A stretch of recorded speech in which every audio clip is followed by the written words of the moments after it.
Randumb Rants. Like and subscribe. And today, we're going right back to Cabrini. Hey, I gotta feed the wolves. Gotta feed the streets. Y'all love the Cabrini stories. Y'all love the Good Times episodes. So I gotta feed y'all. Gotta feed y'all, right? And today, we're talking about a legendary episode. This is an episode rant, right? The Family Tool. Okay? Now, you already know this is YouTube, so I'm going to be saying tool. But you guys know what I mean when I say that, right? This is the episode when James copped a 38, you know, for the family's defense. You guys remember? And Florida has a religious stroke after hearing that James is just trying to protect his family. You know, they only live in the cabrinigreen projects, of course. In Chi-Town, Chicago, stand up. Do you wanna ride in the backseat of my caddy? Chop it up with do or die. Come on now. We hip to Chi-Town. Alright, Rants is hip. But let's start from the beginning of this episode, right? Let's start. And we see Mike and his father, of course, they're fixing something. I believe it looks like a lamp, right? And he says, "Hey, Daddy, you can fix just about anything, huh?" And James Sr. says, "Well, I don't want to brag, son, but yeah." And the cabrinigreen queen, Thelma, asks JJ what he's painting, of course, right? And JJ replies, "Oh, I'm painting that fine-looking lady who just moved across the way." And shows her the painting. And Thelma says, "You must be desperate. Painting someone in another apartment?" And JJ says, "Well, I got to get my model somewhere. I just wish she would sit still." Then he proceeds to play Peeping Tom and says, "Oh, why she just, just hold still, baby. Just take it easy. Calm down." You feel me? Like JJ on full creep mode, right? And he sees that she's making a telephone call, right? And then the Evans household phone rings. And JJ says, "I'll handle it." He walks over there with his little strut, right? Says, "Hello?" And it's the lady from the other apartment. Lord knows how she even got the phone number, right? But JJ says, "What you mean what I'm doing? I'm immortalizing you on canvas." "Well, if you feel that way about it, pull down the shades." And Thelma looks out the window and says, "Yeah, she did. That'll teach you to stick your nose into other people's windows." And Mike says, "Hey, JJ, why don't you paint a picture of Thelma?" And JJ says, "I'd rather paint the shade." And Thelma, she's not going to take any insult unless it's coming from her future alcoholic husband, right? She says, "The way you paint, you need to pull a shade over those paintings." And then we hear a knock at the door, and JJ says, "Oh, I am now getting the door." That's what he does, right? And you see they have like 7 different locks on their door. And it's Walona. And she asks, "Hey, James, you still trying to fix that old lamp, huh?" And James tell her, "Yeah." Then we see Florida, right? "Oh, Lord. Hi, Walona." And Walona, of course, says hi and asks, "Are you ready to go down to the laundry room?" And Florida says, "Oh, Lord, I think so. All right, let's see if we got everything." And then they begin to go down their checklist. Detergent, bleach, and a police whistle, right? And little Mike jumps up and, he's not staying in the child's place, right? That's one thing about little Mike. He's feminine and he won't stay in a child's place, right? He's like, "Well, what's the use? You whistle and the police don't come." And JJ says, "Well, maybe they don't have laundry to do." And then Thelma, she's still holding a grudge because JJ don't want to paint her. She says, "Ma, why don't you take JJ down and put him in the washing machine? His head is always going around in circles anyway." And JJ, you got to understand, he's witty. He says, "Well, the ghoul of the ghetto has spoken. Ma, instead of taking them police whistles down there, you should take a picture of Thelma. That would definitely scare away the mugger." And Thelma's furious. She says, "You should talk. You ought to donate that face to medicine so they could find a cure for it." And James Sr. finally steps in and says, all right now, that's enough. "Baby, you want me to go down there with you?" Of course, talking to Florida. He's like, "I'm a combat veteran, But come to think of it, Korea wasn't half as dangerous as that laundry room." And Florida says, oh Lord, that's all right, James. Cora Washington's coming with us, and she carries a Louisville Slugger. And I tell you, she swings it harder than Hank Aaron. Of course, referring to the great Atlanta Braves legend Hank Aaron, right? But then they leave. And little Mike says, all those locks on the door and not being able to go down to the laundry room without protection, this is no way to live. And JJ foreshadows their life, because this actually happens in the season finale, right? Well, series finale, I should say. JJ says, maybe we should move to one of those fancy security buildings on Lakeshore Drive. And James Sr., because he's not going to live to see it anyway, says, oh, no, they'll never take us. We ain't got no French poodle for the doorman to walk. And Thelma with the curly fro, she says, hey, I know, we could put a leash on JJ. And, of course, JJ looks crazy, right? Then Mike says, Daddy, I think there'd be a lot less crime around here if we had more black cops. And James Sr. says, well, don't bet on it. If you're a crook in this neighborhood, old age will get you before the cops will. And Thelma says, yeah, look what happened when Mama got her purse snatched last week. We called the police right after it happened, and they haven't shown up yet. And Mike says, well, I still think the answer is more black cops. And JJ says, no, Michael. The answer is the manly art of self-defense, karate. And then proceeds to do a kick, right? And then he says, as you can see, my entire body is a deadly weapon. And Thelma jumps on in, and she's going to jump in, right? She jumps in and says, yeah, looks just like a spear. Only your head is covering the point. Always got to disrespect JJ any chance she get, right? And we see Florida and Walona coming back in the house, and James Sr. says, y'all sure got back fast. And Florida says, oh, Jesus. Yeah, we sure are, and we bring with us some good news and some bad news. And Walona says, yeah, the good news is we didn't get mugged. And Florida says, and Satan, I rebuke you. And the bad news is somebody ripped off the washers and the dryers. And Florida is fed up. She says, oh, Lord, James, I have just about had it with all the muggings and the assaults and stealing everything that ain't nailed down. It's just more than one human being should have to put up with. And James Sr. says, oh, now calm down, baby. Things are going to get better. And Walona says, I don't see how when your Avon lady is selling brass knuckles and tire chains. And Florida adds on, and Jesus, all of them locks on the door, quiet as kept. They ain't going to keep nobody out if they really want to get in. And James Sr., he gets up and says, look, baby, don't worry about that no more. Because anybody breaks in here, they going to get broke. Because I got a bopper, a popper, a real crime stopper.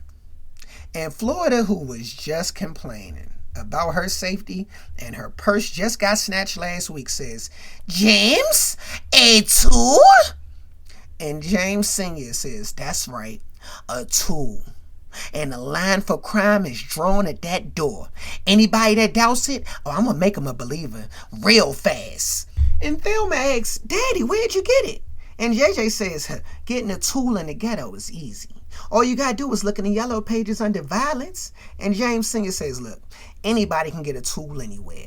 Inside Chicago, outside Chicago, it don't matter. And little Mike, of course, not staying in the child's place, he asks, Daddy, do you have a permit to own that tool?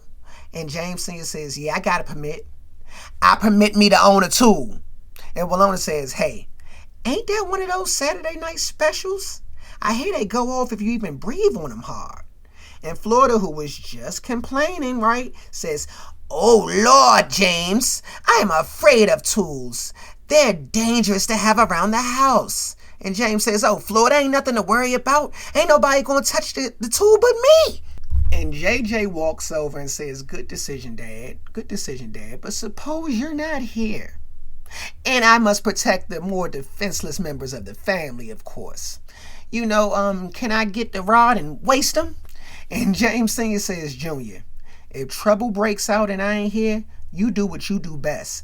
Yell for help and hide in a corner and shake till I get here. I don't want nobody touching this tool. Nobody. Is that clear? Now, honey, I'm sorry, but... And Florida, who is stupid, says, oh, Lord, I just can't relax with a tool in the house. And James Sr. says, Florida, the way them streets are nowadays, we can't make it without a tool. And JJ says, yeah, Ma, Dad owning the tool is the same as you owning that whistle. You got your style of blowing the dude away, and Dad got his. And Florida says, oh, Christ, James, if somebody did break in the house, would you actually use that tool on them? And James Sr. replies, is fat meat greasy? You know, implying that that's a stupid question, Florida. I'm trying to protect you and that tiny afro. And now we see Mike sitting at the table telling Thelma, hey, this is the best breakfast you've ever made in your whole life. And she says, all I did was pour some cereal out the box. And Mike says, that's why it's the best breakfast you've ever made. And JJ walks in and Thelma asks if he wants some milk. And he says, no thanks, Thelma. Not without your makeup on, because with your face, you'll probably curdle it. And they go back and forth like they always do, right? And we see Florida walk out and she says, oh, Lord, all right, you two, that's enough. Now, me and Jesus Christ don't feel like listening to that stuff this morning. I already got a headache.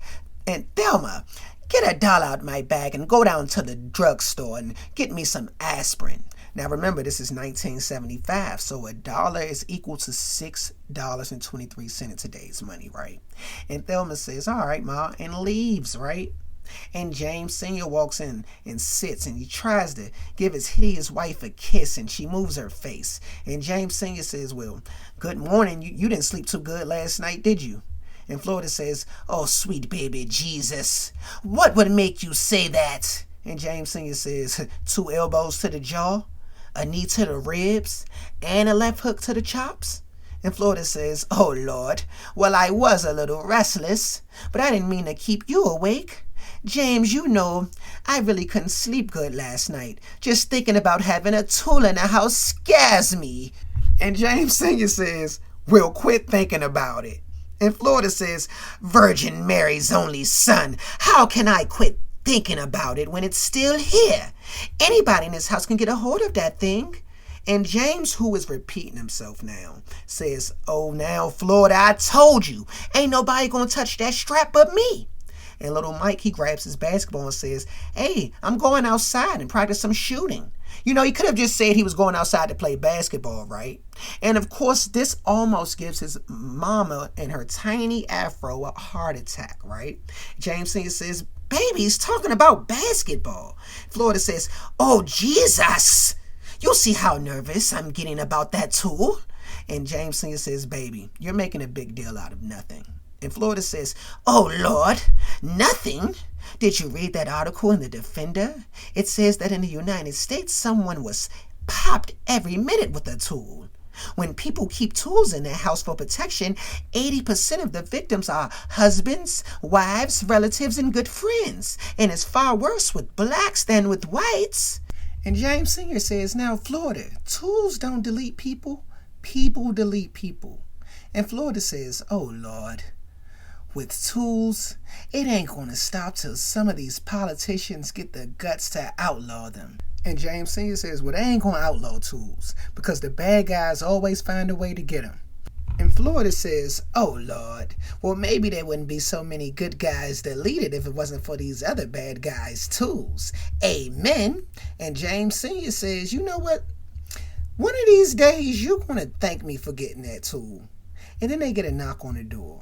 And Florida says, maybe, Lord, but it won't be no time soon, amen. Then she opens the door, and it's one of those black police officers little Mike spoke so highly about earlier in the episode. He says, Miss Evans? Florida says, yes. And you guys don't even recognize him. But that's Colin Powell. Yes, former Secretary of State. But anyway, yeah, and then Colin tells her, I'm Patrolman Wigmore, and I'd like to talk to you about some stolen property that you reported last week. And Florida invites him in, and the officers say, you know, in our preliminary report, it says a man stole a bicycle from a Miss Evans. And James Sr. says, it wasn't a bicycle, Columbo. It was a purse. And the officer says, oh, yes, a purse from Miss Georgia Evans. And Florida says, oh, Lord, it's not Georgia Barnaby Jones. It's Florida. And the black cop clearly don't care. He asks now, the man who committed this crime, can you tell me anything about him at all? And Florida want to be sarcastic, but she going to be the same overly religious woman that's mad when the police don't do their job, right? Or her husband take the law into, his own hands, right, and get a tool, right? Because that's what this episode's about, right? Let's be realistic, right? She's going to say, oh, Lord, yes, and he runs fast. And James Sr., being a man, a grown man, he says, tell me something, officer. How come you didn't come around here when we first reported this thing? And the black police officer, Mike, spoke so highly about, right?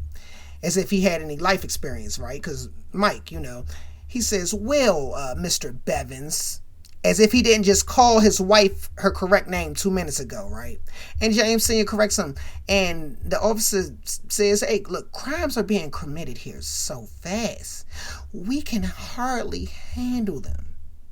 But we are making sure that the law enforcement is the same here in Chocolate City as out in the vanilla suburbs. And JJ, he thinks it's time to make a joke. He says, yeah, but in the vanilla suburbs, the cops come in 2 scoops with whipped cream and a cherry. All we get is sprinkled nuts. And Thelma rushes in the house and screams, Ma! Dad! And naturally, everybody wants to know what happened. And Thelma says, on my way home from the store, a man grabbed me. And he tried to grape me.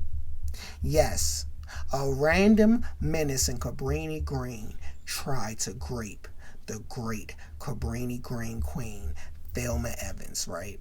And now the family is like, please, officer, do something. Don't just stand there. Like, do something. And the black officer yells, man, all right already. We're going to check it out. Just be calm.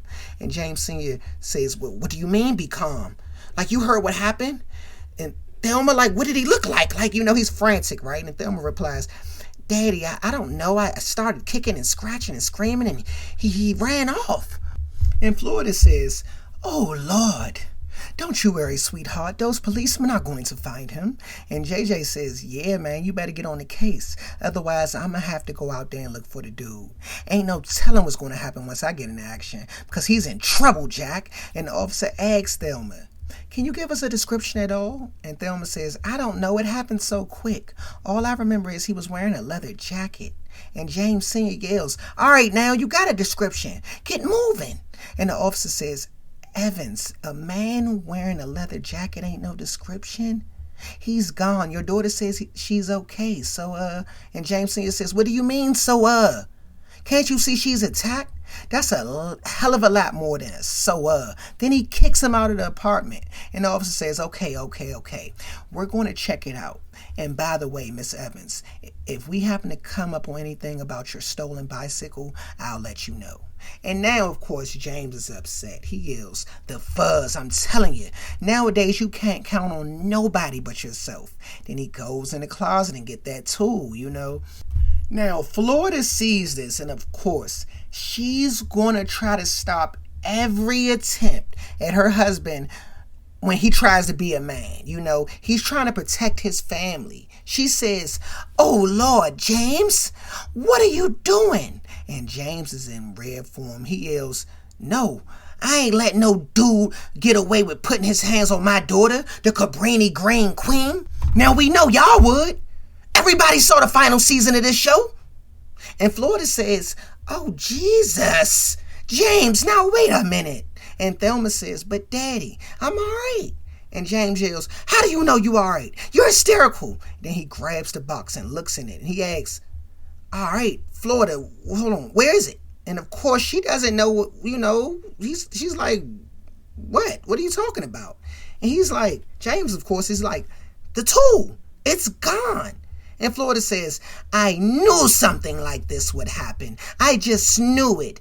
And James is like, you moon creature. Our daughter was almost great, and you want to hit me with I told you so? So where's the tool? And Florida denies taking it, And James asks, well, if you didn't, who did?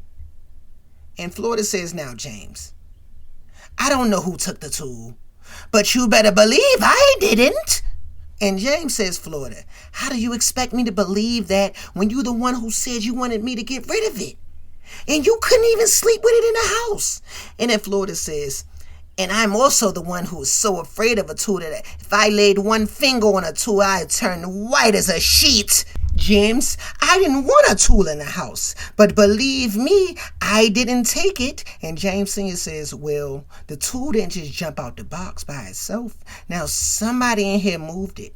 And JJ says, well, don't look at me. See, tools are made for deleting, and I'm not that. I'm a lover. And then James Sr. is, he's looking at Thelma like an idiot, as if she, wasn't the one that just came in the house. Because if that's the case, if she had it on her, I guess it would have been a different story, right? And then James, of course, apologized to Thelma and asked Florida, are you trying to prove a point?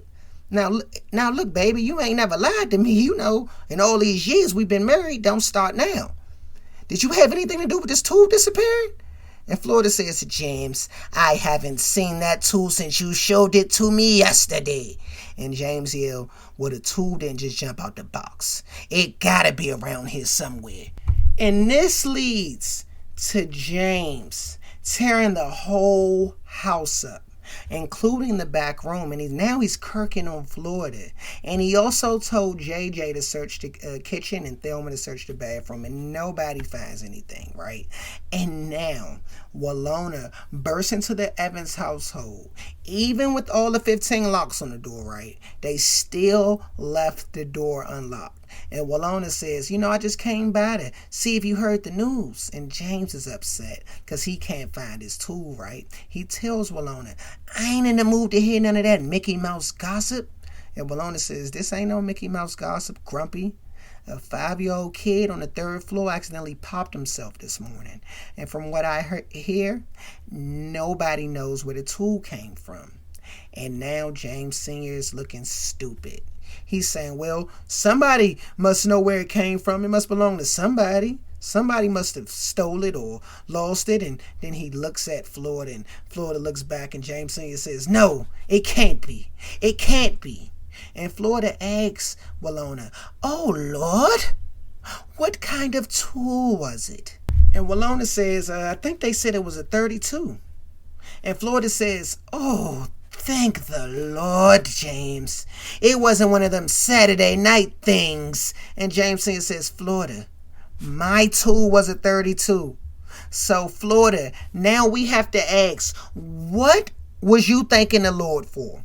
Okay? Because you were wrong.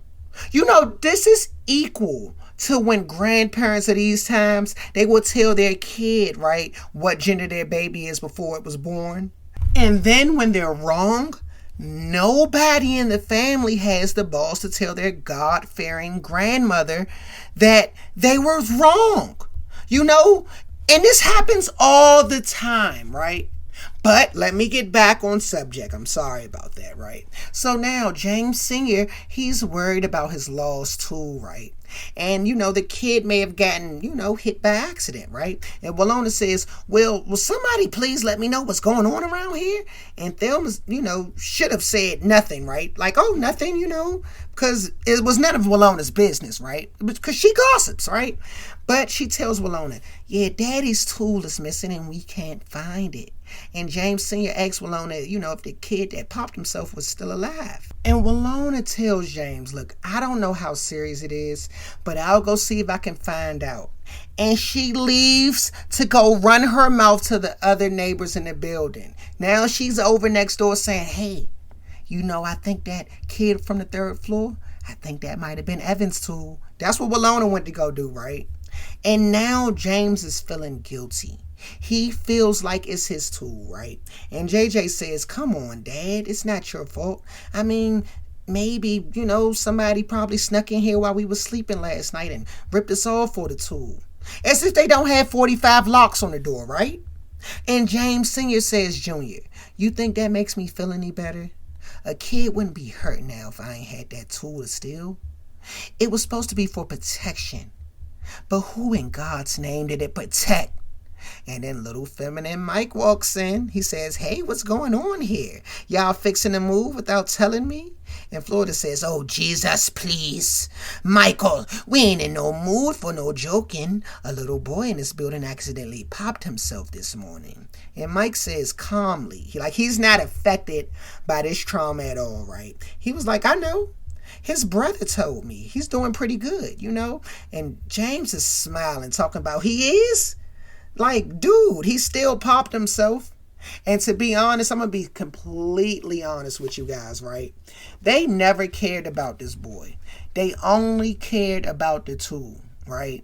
And Mike, he looks at the messed up house and says, what's going on? Because, of course, James messed up the house looking for the tool. And Florida says, oh, Lord, your father's tool is missing, Michael. We think that somebody stole it last night and somehow it wound up with the kid, that was popped. And Mike says, oh, the tool that popped him wasn't Daddy's? And James Sr. says, oh, it was mine. It don't tell me no different. And Mike says, but Daddy, it wasn't your tool. Last night I started wondering, what would happen if you really lost your temper? So I took it and I hid it in the bottom of that lamp that you was fixing yesterday. And then he gives him the tool. And now James really don't care about this little kid now, right? And Florida says, oh, Lord, I never thought having a tool in the house could make me feel so good. Now get rid of it. And James Sr. says, no, baby, we still need this for protection. And now James pulls his pants up. James Sr., of course, right? He pulls his pants up, to maintain order back in the house. And he tells Mike, I'm glad you did what you did. But Michael, I'm still going to have to punish you. Because I told y'all, I didn't want nobody touching this tool. And Mike said you did. I'm sorry, Daddy. But I just didn't want to see you do anything that might have gotten you into trouble. Granted, Daddy, I know you got 2 grown kids that didn't touch the tool. But you know me, Daddy. I'm feminine. And I never stay in a child's place. And Florida says, oh, Lord, he's right, James. But Michael, that tool is no toy for you to play with. And Michael says, I'm feminine, but I'm no dummy. I had enough sense to take the bullets out before I hit it. See? And then he proceeds to pop a cap in the apartment above them. And nobody ever brings this incident up, but somebody should have been charged with the discharge of a firearm in that building. And the fact that it was unregistered, not to mention a kid literally just popped himself with the same caliber earlier in that building, right? But when your mom looks like the mascot for the pancake house and pray to keep your family in poverty, this is what you get. Randumb Rants. Like and subscribe.